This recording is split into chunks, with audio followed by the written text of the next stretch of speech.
On Saturday, the White House announced that the United States, under President Donald Trump's administration, would impose significant tariffs on goods imported from Canada, Mexico, and China, escalating the potential for a damaging trade war with three of its most substantial trading partners.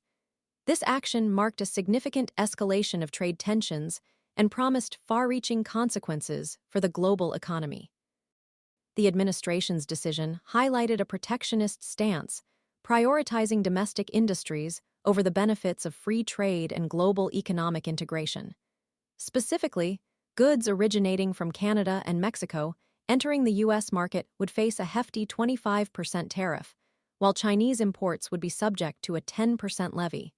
This differential in tariff rates suggests a strategic approach, potentially targeting specific sectors or industries. The announcement, delivered by White House Press Secretary Karoline Leavitt, immediately triggered reactions from the affected nations. Canada swiftly pledged a forceful but reasonable response, signaling its intention to retaliate against the U.S. tariffs. While the specifics of this response remained undisclosed at the time, the statement underscored the seriousness with which Canada viewed the imposition of these trade barriers. The Canadian government likely weighed various options, including its own tariff increases on U.S. goods, diplomatic negotiations, or potentially seeking support from international trade organizations. This response aimed to defend Canadian economic interests and potentially mitigate the negative impact on its export-oriented industries. Mexico, similarly affected by the 25% tariff, also prepared a retaliatory plan. However, unlike Canada's public declaration, Mexico initially refrained from publicly detailing its countermeasures, preferring a more strategic approach to negotiations or potential retaliatory actions. This could reflect a different diplomatic strategy, focusing on bilateral talks with the U.S. administration before publicly unveiling any specific actions. China, facing a 10% tariff, declared its intention to firmly defend its interests, indicating the nature of China's response could range from similar tariff increases on U.S. goods to other forms of economic or diplomatic pressure. Given the scale of the U.S.-China economic relationship, this confrontation held the potential to significantly impact global markets and supply chains. Economists across the board had consistently voiced concerns regarding the potential negative consequences of Trump's tariff strategy. These warnings emphasized the risk of increased prices for American consumers, directly contradicting Trump's campaign promise of rapidly decreasing the cost of living.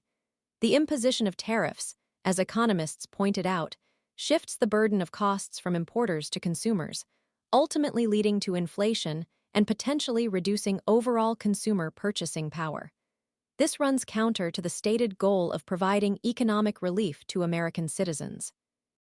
The tariffs themselves are not levied on the exporting companies in Canada, Mexico, or China, but rather on the U.S.-based importers of these goods.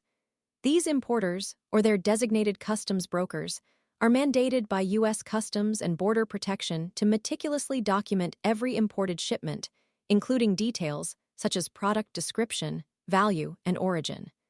The goods are then classified according to the harmonized tariff schedule, which specifies This intricate system ensures the accurate calculation and collection of duties on imported goods. However, the ultimate burden of these tariffs often falls on the American consumer through increased prices. Trump's decision to impose these tariffs, despite repeated warnings about potential negative economic consequences, followed his election campaign focus on Canada, Mexico, and China. He had frequently criticized these countries for insufficient actions to stem the flow of undocumented immigrants and drugs like fentanyl into the U.S. Initially, he stated his intention to impose tariffs immediately upon assuming office, but later postponed the implementation date to February 1st. The establishment of an external revenue service for tariff collection, as suggested by Trump, highlights the administration's commitment to enforcing these tariffs and maximizing revenue generation from import duties. The intricacies of this new agency, if established, would need further clarification.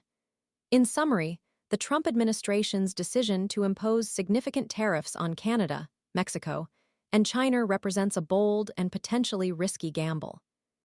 The consequences of this trade action are far-reaching, potentially impacting not only the U.S. economy, but also the economies of the affected nations and the global trade landscape as a whole. The economic fallout, combined with potential diplomatic repercussions, could reshape the geopolitical dynamics and trade relationships between the U.S. and its major trading partners. The long-term effects remain uncertain, but the short-term implications are already clear: increased prices for consumers and heightened trade tensions. For further information or clarification on the intricacies of the Trump tariffs, please feel free to contact us.